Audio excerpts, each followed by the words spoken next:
మేళ్లకు అలవాటయే నీ పాదము వదలకుంటే నీ మేళ్లకు అలా చెప్పకూడదు.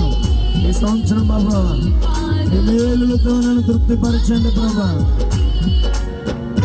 ఇష్టమైన దారి కనుగొంటే నీతో చేరి యేసయ్యా యేసయ్యా యేసయ్యా యేసయ్యా మేలు చేయక నీవు ఉండలేవయ్యా, ఆరాధించక నేను